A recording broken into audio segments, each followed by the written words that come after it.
Question: our laxity in duty increases with our aversion for work.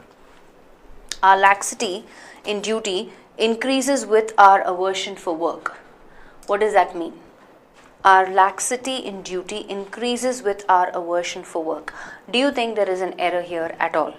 Don't worry about words that you may not, follow. For example, maybe laxity, right? Laxity is a noun. It's the state or quality of being lax, meaning loose.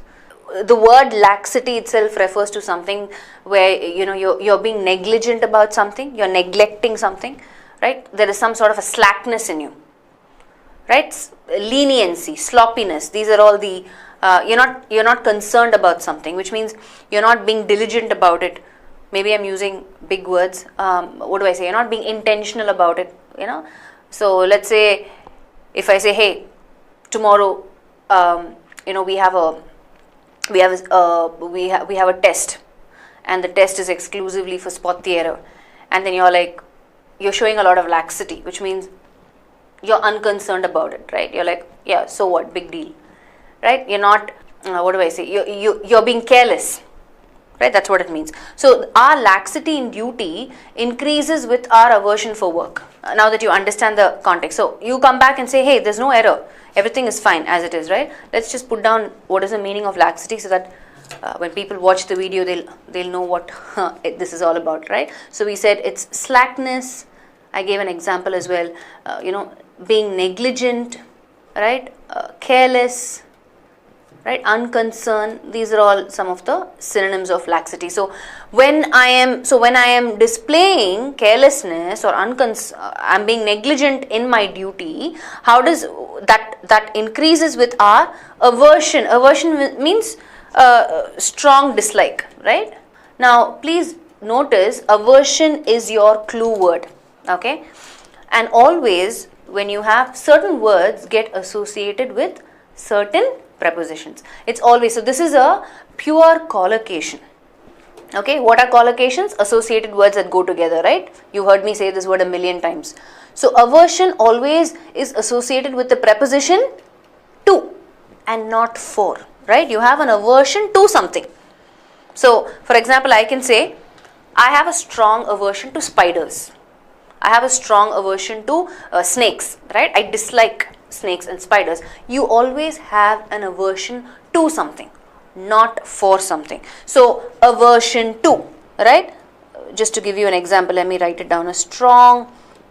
I have a strong aversion to snakes and spiders, right? Some people might have an aversion to, they don't like waking up in the early morning, right? So Raj has a deep aversion to getting up in the morning, right? He just doesn't like to wake up in the morning. So it's always aversion to and not for. Therefore the error is in part C, right? You need to change for to. Yeah, let's look at this. The earth we live in is enveloped on all sides by air. The earth we live in is enveloped on all sides by air. Do you think there is an error in this sentence? If yes, where? I want you to apply a little bit of logic also in this context, right? Try and understand the meaning that this sentence is bringing. The earth we live in is enveloped.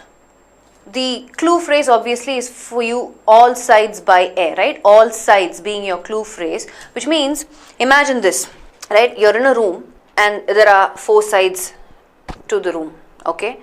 So when we're talking about air, it just doesn't make logical sense to say that the air is on each side, right? Envelope meaning you're surrounded.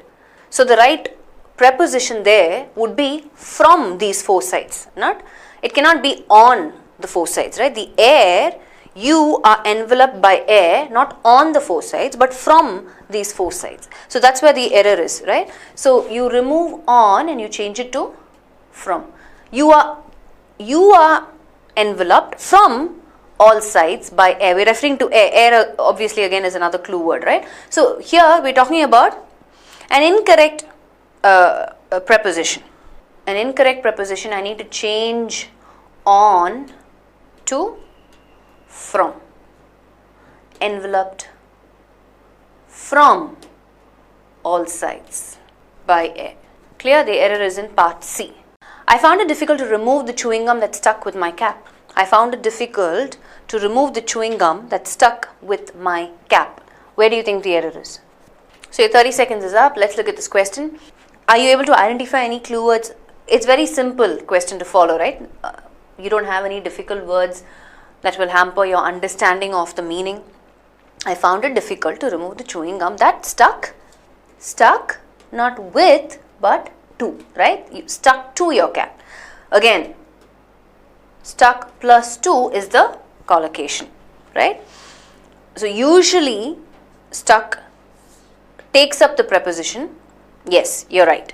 You got that right, right? It has to take up the preposition to. So at least the last three questions that we've looked at, right? It's aversion to, enveloped from, stuck to. So these are all incorrect prepositions, no doubt, but these are also collocations. So let me just give you some random collocations where we're saying, hey, this word will associate only with this preposition. Let's look at a couple of examples, okay?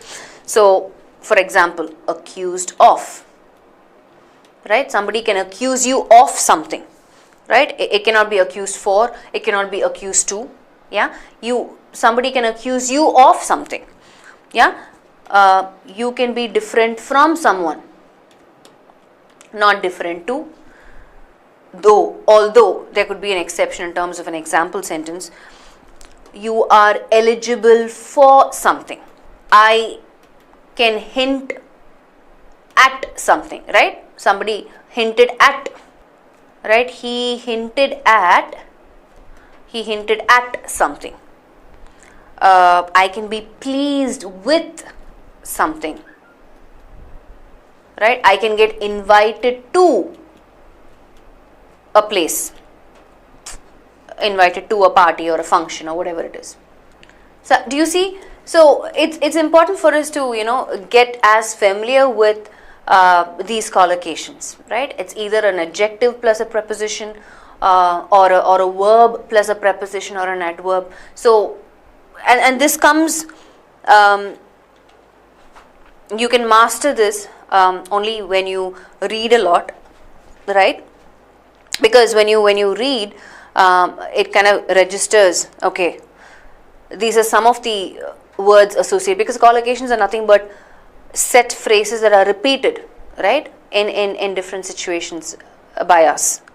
We might even be familiar with those collocations, but we need to remember to in fact recollect it at the time of the exam, so we can identify errors pertaining to this. Most of our problem will be solved if we know what to look for.